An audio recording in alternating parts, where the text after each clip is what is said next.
हरे कृष्ण हरे राम भक्तजनों। आज हम धर्मराज जी महाराज की कहानी का श्रवण करेंगे। धार्मिक मान्यताओं के अनुसार हर व्यक्ति को अपने जीवन काल में एक बार धर्मराज जी की कहानी को जरूर सुनना चाहिए। इस कहानी को सुनने से बैकुंठ धाम के रास्ते खुल जाते हैं। तो आइए जानते हैं क्या है धर्मराज जी की कहानी और इसको पढ़ने के क्या क्या नियम हैं। पुराने समय में किसी गांव में एक बूढ़िया माई रहती थी। वह बहुत नियम धर्म से व्रत रखा करती थी। एक दिन भगवान के घर से यमदूत उसे लेने को आए और वह उनके साथ चल पड़े। चलते चलते एक गहरी नदी आई तो यमदूत बोले कि माई, आपने गोदान किया या नहीं।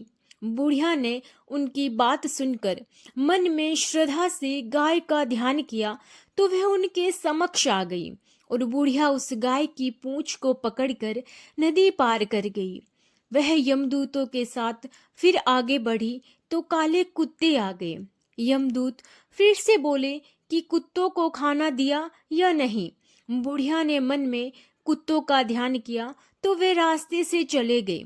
अब बुढ़िया फिर से आगे बढ़ने लगी तो रास्ते में कौवे ने उनके सर पर चोंच मारना शुरू कर दी। तो यमदूत बोले कि ब्राह्मण की बेटी के सिर पर तेल लगाया या नहीं। बुढ़िया ने ब्राह्मण की बेटी का ध्यान किया तो कौवे ने चोंच मारनी बंद कर दी। कुछ आगे बढ़ने पर बुढ़िया के पैर में कांटे चुभने लगे तो यमदूत फिर से बोले कि खड़ाऊ आदि दान दिया कि नहीं। बुढ़िया ने उनका ध्यान किया तो खड़ाऊ उनके पैरों में आ गई।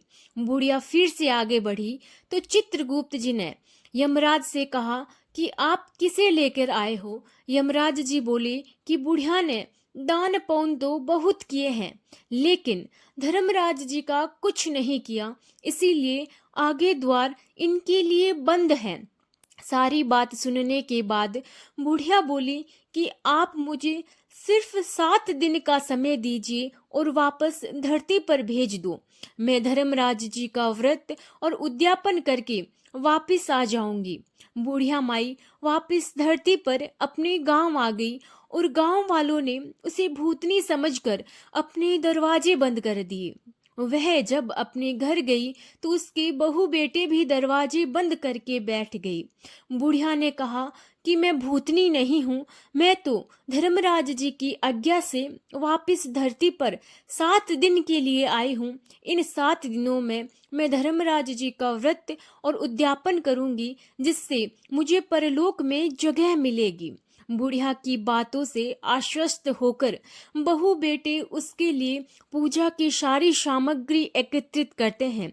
लेकिन जब बुढ़िया कहानी कहती है तो वह हुंकारा नहीं भरती, जिससे बुढ़िया फिर अपनी पड़ोसन को कहानी सुनाती हैं और वह हुंकारा भरती हैं। 7 दिन की पूजा व्रत व उद्यापन के बाद धर्मराज जी की बुढ़िया को लेने के लिए विमान भेजते हैं। स्वर्ग का विमान देख उसके बहू बेटों के साथ सारे गांव वाले भी स्वर्ग जाने को तैयार हो गए। बुढ़िया ने कहा कि तुम कहाँ जाने को तैयार हो रहे हो, मेरी कहानी तो केवल पड़ोसन ने सुनी है, इसीलिए वही साथ जाएगी। सारे गांव वाले बुढ़िया से धर्मराज जी की कहानी सुनाने का आग्रह करते हैं।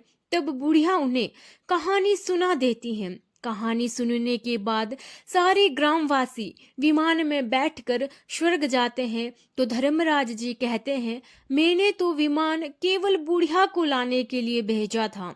बुढ़िया माई कहती हैं कि हे धर्मराज जी महाराज, मैंने जो भी पुण्य किए हैं उसमें से आधा भाग आप गांव वालों को दे दे। इस तरह धर्मराज जी ने ग्रामवासियों को भी स्वर्ग में जगह दे दी। हे धर्मराज जी महाराज, जैसे आपने बुढ़िया के साथ सभी गांव वालों को भी स्वर्ग में जगह दी, उसी तरह हमें भी देना। कहानी सुनने वाले हुंकारा भरने वालों को भी, कहानी कहने वालों को भी जगह देना। बोलिए धर्मराज जी महाराज की जय, यमराज जी महाराज की जय। अब जानते हैं इस कथा को कहने के नियम। पौराणिक कथाओं के अनुसार इस कथा को कोई 1 साल सुनता है और कोई 6 महीने सुनता है तो कोई 7 दिन तक सुनता है। यह कथा सुनने के बाद धर्मराज जी का उद्यापन जरूर करे। उद्यापन में काठी, छतरी, टोकरी, टॉर्च, साड़ी, ब्लाउज, बेस, चप्पल, बाल्टी, 6 मोती, 6 मूंगा, यमराज जी की लोहे की मूर्ति, चांदी का चांद, सोने का सूरज और चांदी का साखिया, ये सब चीजें ब्राह्मण को दान में जरूर दे।